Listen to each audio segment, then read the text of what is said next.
Hello, everyone. Welcome back to another episode of the Cedarville Stories podcast. I'm Mark Weinstein, and from childhood melodies to Broadway stage, Dani Hutch shares her journey that is shaped by passion, purpose, and perseverance. The Cedarville graduate has gone on to conduct a national tour, and today we'll explore the moments, mentors, and faith that define her path that leads to Broadway's brightest lights. Well, let's go to my conversation with Dani Hutch on this week's Cedarville Stories podcast. Dani, it's great to have you on the Cedarville Stories podcast. I know you're on a national tour. I find you today in Lincoln, Nebraska, and recently you were in Dayton, so that was pretty interesting for us who follow your career. When I started to prepare for the podcast, I want to start at the very beginning, at least in my mind, the very beginning, and that's your childhood years. So from your childhood years, what sparked a love of music and theatrical performance in you? Yeah, thanks so much. Thanks for having me. It's great to be here. Mike, I come from a musical family, so some might say it's in my DNA. My mom is a piano teacher and piano professor at Cedarville. She teaches as an adjunct, and then she also has a private studio. So I grew up with music in the home. My siblings and I all played instruments growing up, and my dad plays a little bit of piano and sings as well. So there was just constantly music in the house. So I quickly just found a love for it. And then I started piano lessons myself when I was 10. Wow. Yeah, so I've been playing the piano for a long time now. And yeah, it was just constantly music in the house, and I loved it. And I loved to just dance and sing and do all of it. And at church, my family was involved. And so I got involved musically in the church from an early age too, which was really exciting and fun and formative in a lot of ways. So yeah, so there was that. Music has just, I don't remember a time when music wasn't a part of my life. And the theater side of it, I think that passion really started in high school. I was involved in all of the theater productions at Cedarville High School. And even when I was in middle school, I did a couple things too. And so I was very shy as a kid because I am an introvert. So I know it's very oxymoronic for an introvert to be a theatrical person. And so, but we do exist in the theater world. There are introverts out there. But I was shy, but I love just the idea of storytelling and the idea of just communicating with an audience. And so high school was really where that developed. So when I finished high school, I really wanted to be on stage. That was actually the desire, was just wanting to be on stage, the actor, the dancer, the singer, all of that. But I still also loved the piano. And so I wanted to know how to combine the two. Sure. And so I wasn't sure. So when I was looking in colleges, if it's okay to move on to college years, unless you had another question, but yeah, speaking of the childhood. When I was looking into colleges, I looked at a couple musical theater programs specifically, looked at a couple different schools, and Cedarville was one of the schools. And Cedarville doesn't have a musical theater program, but they have a very strong music program. And for various reasons, I ended up choosing Cedarville, and I decided to go the piano route because I still loved the piano. And my family, who's very pragmatic, was my father specifically, who's very pragmatic, was just like, people are always looking for pianists. They're not always looking for actor singers. And he was right. And so, as he often is. And so it was very, and the other side of it too is in high school, I grew up playing piano and doing all of the music things in high school. You know, Cedarville High School is a smaller school. And so I grew up doing all of the ensembles and all of the things. I was in marching band, I was in jazz band, I was singing in all the choirs, I was accompanying all the choirs and my own private lessons. So there was a small part of me that was actually burnt out from the piano, because at that point in my life, I don't think I was being challenged very much anymore. And I was just doing it constantly on top of sports, on top of, school itself, all of that stuff. So I'm interested, you mentioned being an introvert. Now, I don't think it's as rare as people may think, because there's a lot of professions where you're either in front of a camera or you're in front of an audience And a lot of those people can be introverts. So how does that work for you? How are you as an introvert able to recharge after you just given your life for a performance? Yeah. I say I'm an extroverted introvert, and that I like being around people and I enjoy collaborating and being around people and performing. But the recharge, I'm so glad you said the word recharge, because that's exactly it. The way I recharge is alone time and or time with specific close friends or family. More one-on-one kind of times is where I get re-energized, or time alone. So for me, it's how I prep a little bit going into the show, like making sure I get a couple minutes to myself just to kind of focus and get my head in the game and get myself ready mentally. Sure. And then also afterwards, it's often there are many people in the performance world who after a show, they'll go out and they'll hang out, or they'll go out and like explore, and they'll go out and do things, or they'll go out for a meal or a drink or whatever. And I'm just like, I just need to go home and be with my dog and a book, and I'm fine. So for me, it's the afterwards that's a little bit more the introverted self, so I can recharge and then be up for be that extrovert out on stage or whatever you're doing. Yeah, exactly. Yeah. So you mentioned a few minutes ago about falling out of love with piano, being burnt out per se. What changed for you in that season where you fell back in love with playing the piano? My freshman year of college is where I fell back in love with the piano. I attended Cedarville, as I said, and my piano professor, Dr. John Mortensen, he tore apart my piano technique and put it back together, which was hard at the time, but exactly what I needed. And, there were times my freshman year of college where I was sure that I did not know how to play the piano anymore. I couldn't, because I was trying to figure out the technique of it so I could play in a healthy way to prevent injury down the line, is essentially what that does. And so for a couple months, my freshman year, I was convinced I couldn't play the piano. But then once it started to click, now it was absolutely what I needed. And from a practical standpoint, now what I do, there are some days that I play piano for almost 8 or 9 hours a day. And so that technique prevents the injury and prevents, and so people often ask at the end of the day, at the end of such a long day, they're like, aren't your arms and hands tired? And I go, no. No, but my brain is tired. The brain is actually the first thing to go, not the body. And a lot of that's because of that technique. And with that too, he showed me through that training of this is what the piano, the instrument, can do. This is how it can sound. This is how it can communicate. This is how it can tell a story, which is really where my true love lies, which is why musical theater is such the perfect spot for me. So yeah. And so that once I rediscovered this is what the piano can do, that's what really made me fall back in love with it. Was so by the end of freshman year, I was like, piano for life. Let's go. I just had to figure out, I still loved musical theater. So I was like, how can I do both? And that's when finally in my junior year, I discovered music direction for theater, which is the ultimate combination of both. So I get to be a part of the process. I get to be part of the storytelling. I get to be part of the theater, but from the piano, from the orchestra side of things. So I get to play the piano all day and I get to work in theater. So it's the ultimate sweet spot that the Lord was like, here, this is what everything has been leading you towards. And I was like, great. That's neat. Yeah. That's neat to hear. So when you first came to Cedarville University as a freshman, was it in your mind that you were pursuing a career in music, or what did you think you were pursuing? I don't think I knew. That's a great question.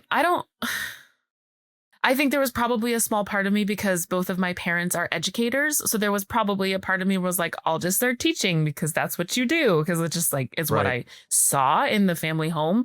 And for a while, I thought I did want to teach full time. And I still think I do eventually. But for now, I want to perform. But eventually, I think teaching might probably be in my future.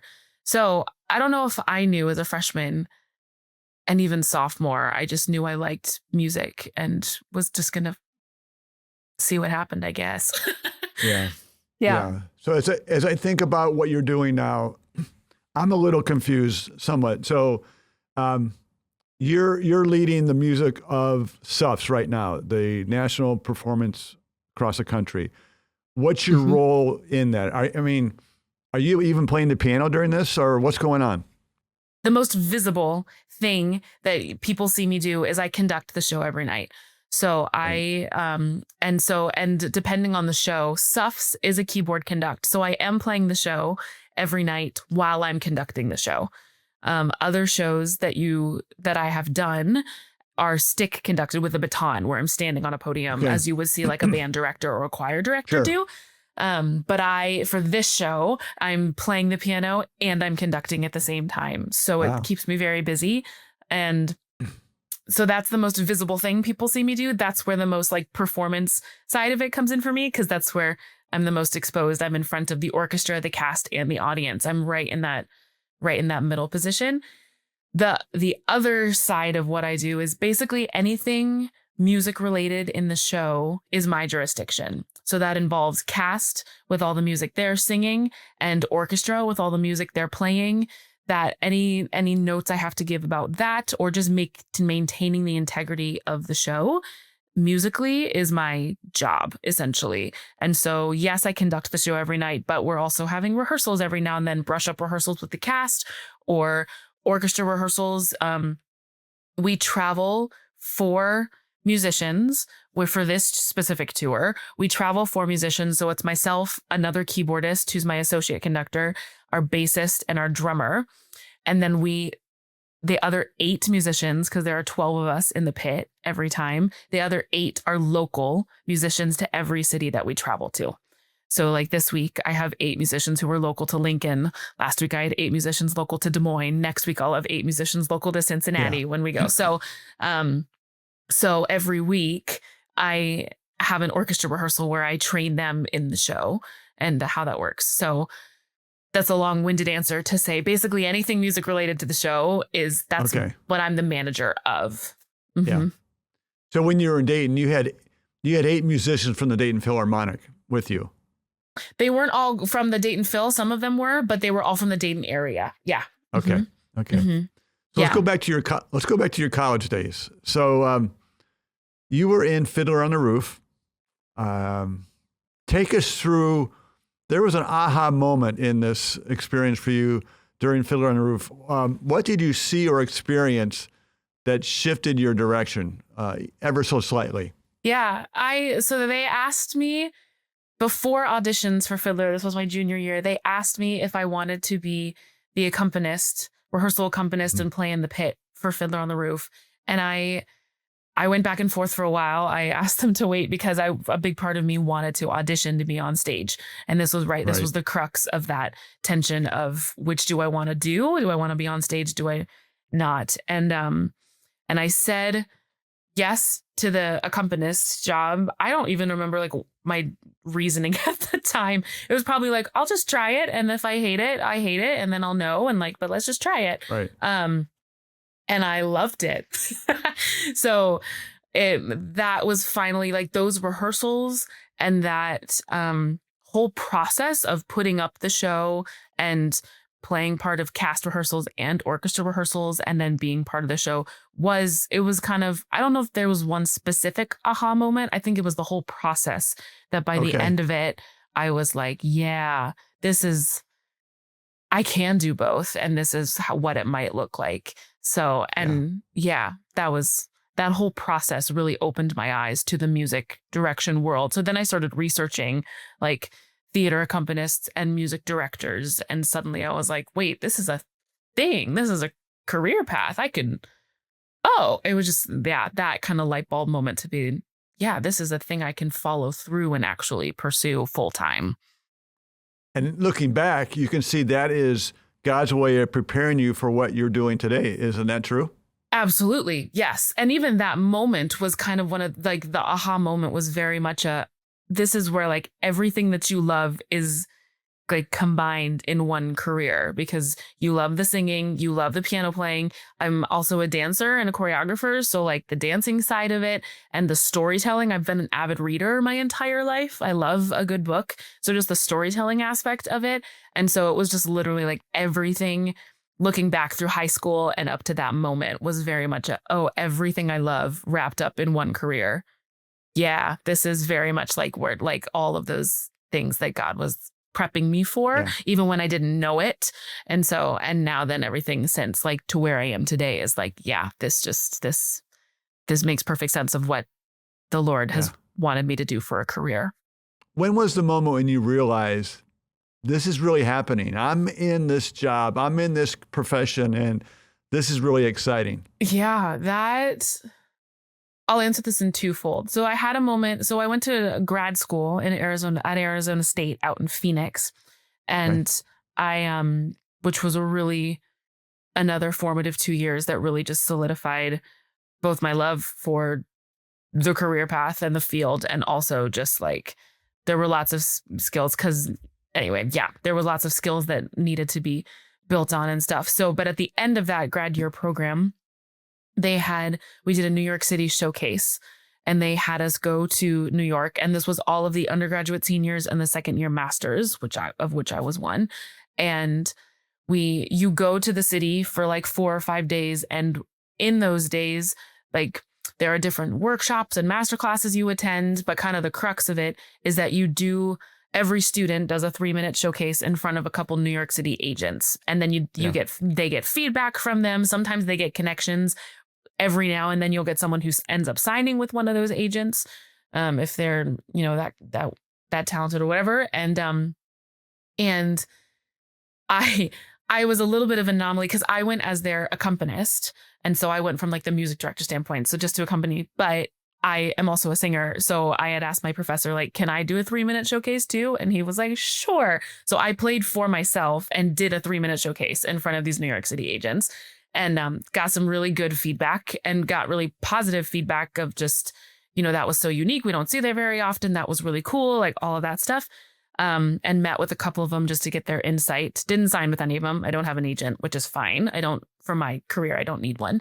But that trip to New York, both the positive feedback I got from those agents, but also just being in the city for a couple days and navigating it. And I went and saw numerous shows, and that was probably the first moment where I was like, I told myself, I think I can do this. I think I can move to New York City.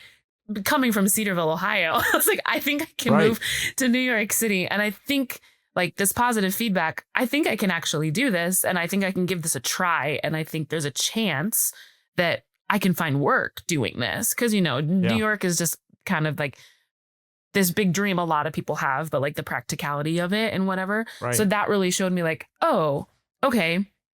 So that was a major moment for me of just thinking and kind of realizing I think I can actually do this. And this could be a reality if the Lord wills it. So that was a big aha moment for me as well.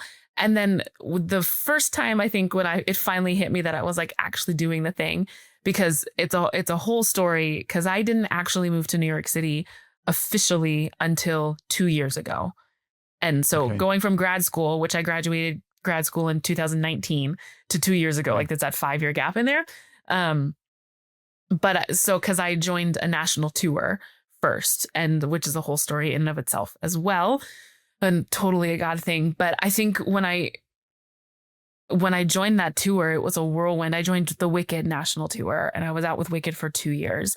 And I think it took a couple months, but it finally hit me of like, I'm actually doing the thing that I like wanted to do for a long time. And I think one of the moments it finally sunk in that I was actually doing it was when Wicked played Cincinnati. That was the first Ohio city I ever played on tour. Okay. And I walked into the Aronoff Center, which is the theater down there, which I had seen shows and symphonies and things at.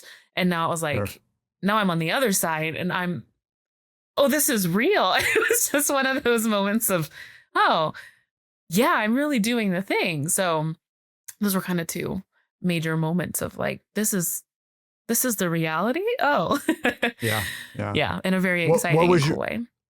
What was your role with Wicked or in Wicked? I was a keyboardist, so I was one of the traveling musicians. I was not music director, but I was one of the traveling musicians. So I was, they travel 3 keyboard players. So I was one of those keyboard players. And then I also was assistant conductor.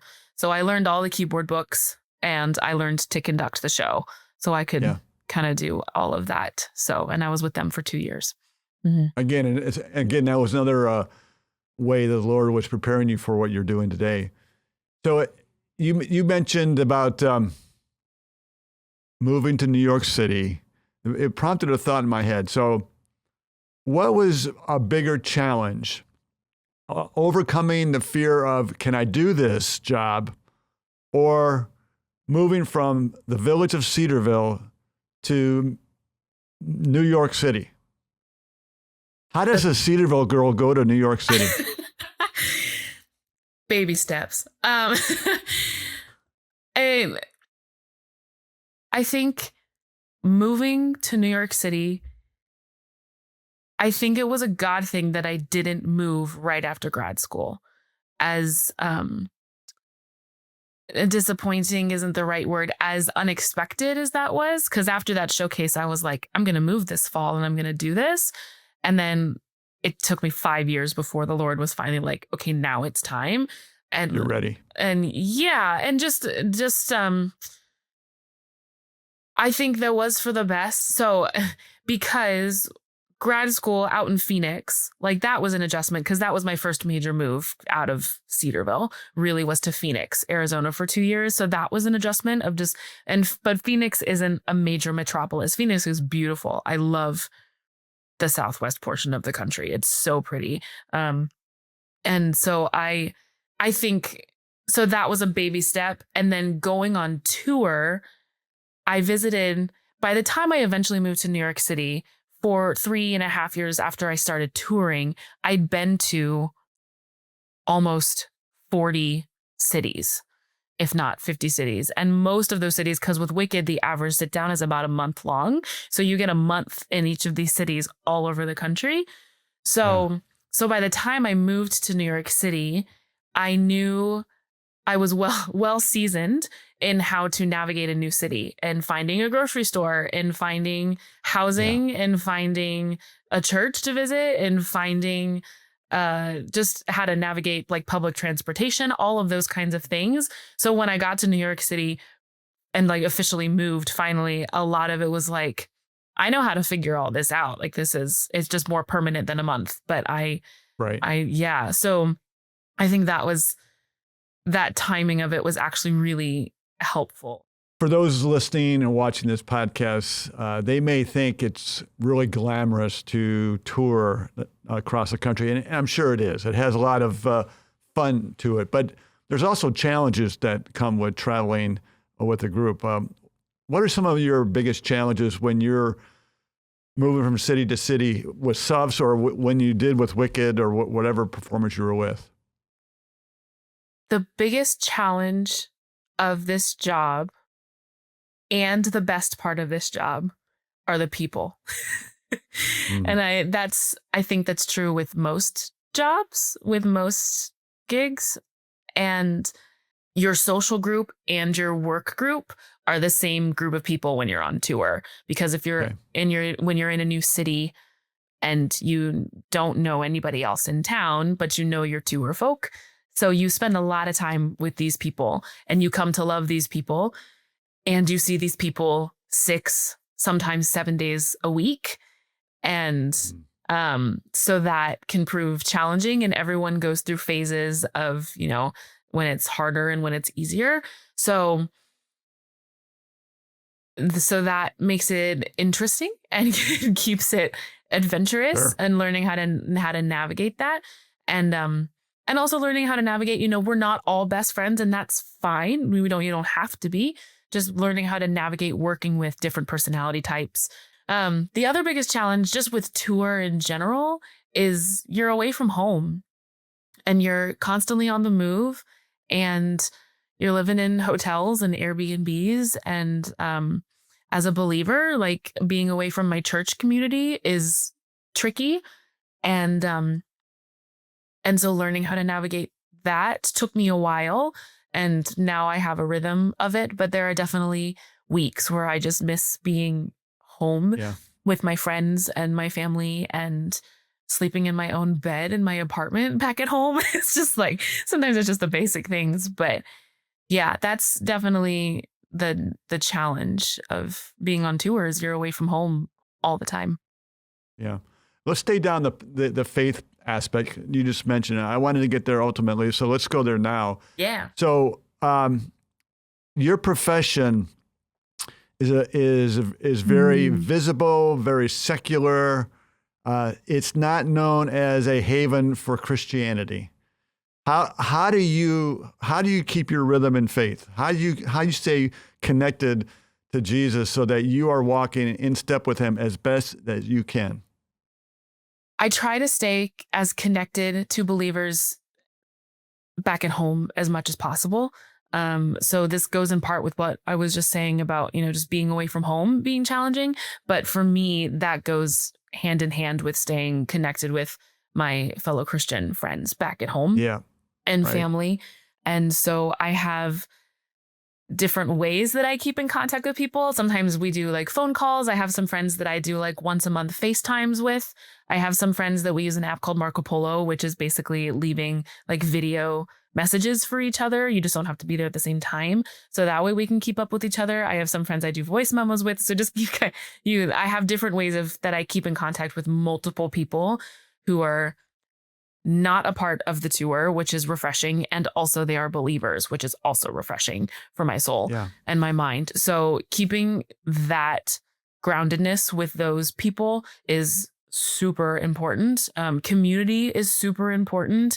And community in church is super important, which is something I quickly found out when I moved to grad school, because that was really my first experience being in like the fully secular world, of just going from, at Cedarville, we have chapel every day, and you're in, you have your discipleship groups and you have your like unit stuff in the dorms and all of that. And so you're just kind of saturated in that culture. Then going to a non-Christian school it very quickly became aware that like you need church community and you need people who can speak into you and that you can speak into, so that you're recharged to go into the world and do the thing, walk the walk and talk the talk and all this stuff. So that is when it really became apparent. So so here on the road, keeping in touch with people is really important. I try to, as much as possible, go and visit churches in person. It's tricky because our work schedule, we do 8 shows a week. And that's Tuesday through Sunday. We do 8 shows a week, and we do 5 shows Friday through Sunday. We do 2 shows on Saturday and 2 shows on Sunday. So I work weekends and I work busy weekends. And so by the time it gets to Sunday, for me personally, I'm exhausted from a double show on Saturday. So as much as I try to get to churches, I try to go in person, but oftentimes I end up watching online, which is super helpful. It's one of the few things from COVID that I'm thankful for, being a touring person, because so many churches now just automatically like live stream their services. And so I have a couple churches that I keep up with. My church in New York City, Grace Baptist there that I grew up going to in Cedarville, my brother's church in Milwaukee, I'll watch sometimes as well. And so I just have those pinpoints as well that I'll listen to either on Sunday morning, or sometimes we travel on Mondays. And so sometimes I end up watching church on Monday, so Monday becomes my Sabbath instead of Sunday, just of the way my work schedule is. So, but I've found it's so important to do that, and to keep that weekly rhythm. And so those are like the 2 main things as far as keeping it, and then the little day-to-day things like you have some weeks that it's really, you're feeling full of the Spirit and you're feeling like you're doing the Lord's work. And then there are some weeks when you're just saturated in this non-Christian world that you're like, this is hard and it's lonely. And so I try to find the little victories and the little wins And so sometimes that means just today, anytime I'm not at work, I'm just going to listen to Christian music. And I'm not going to listen to I try to find the local Christian radio stations because I do drive the tour. So I have my car. So anytime I'm driving, when I reach a city, so I try to find the local Christian stations so that when I turn on my car, it's K-Love or it's whatever the Christian thing is. So it's just Christian music. Sometimes it's just popcorn prayers throughout the day. And like, that's the win of just like, okay.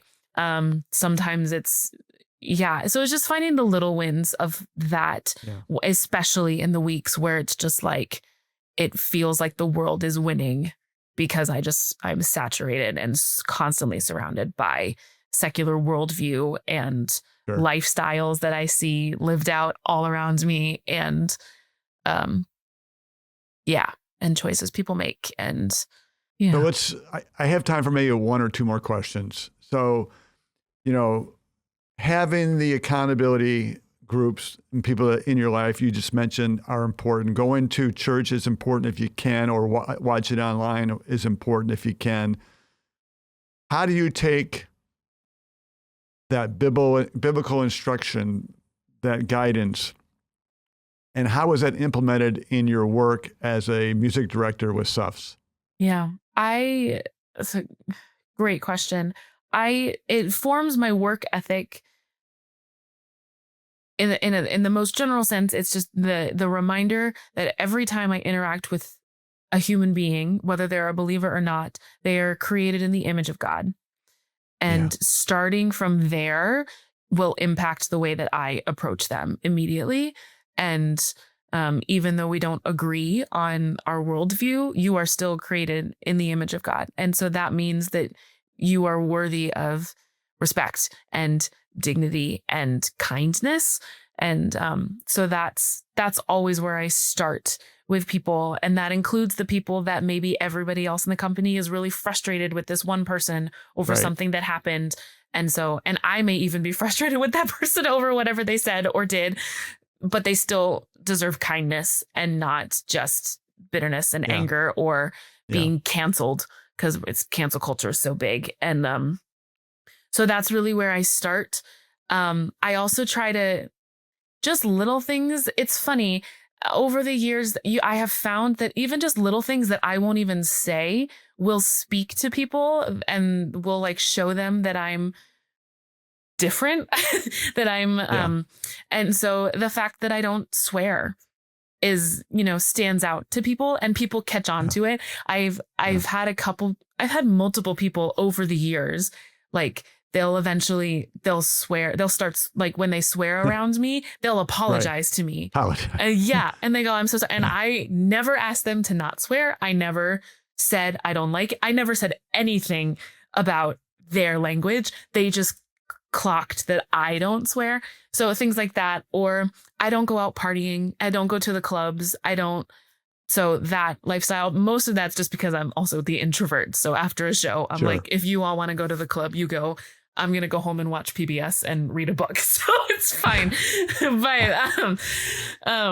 But yeah, so just like some of those little things too, or, people will be like, you're always just so calm and you're so patient. And I'm not, believe me, internally, I'm not, but just things like that of being like, well, like it's their first time playing the show, or, maybe they're having a bad day, or just like the empathy stuff. And so just the little things that people clock on and like catch on to that, starts to stand out. And that eventually over time can help foster conversations as well. Sure. And those conversations take time, but I have had over the years, that's not true. I've had one here at Suffs since we started tour. I've had a deep conversation about faith with somebody, which was really cool. Good. And, but have been a couple other conversations, and they take time to like lead up to the point where someone will finally be like, I had a close friend of mine from Wigan, and she had a close family member pass away.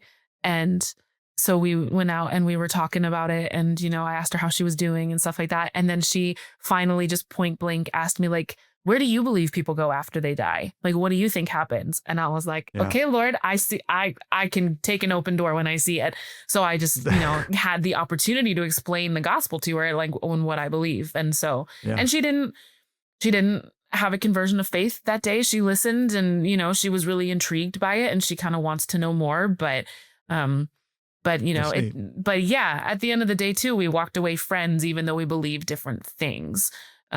Which is, and it takes time to build that relational trust. Yeah. And so. Absolutely. Yeah.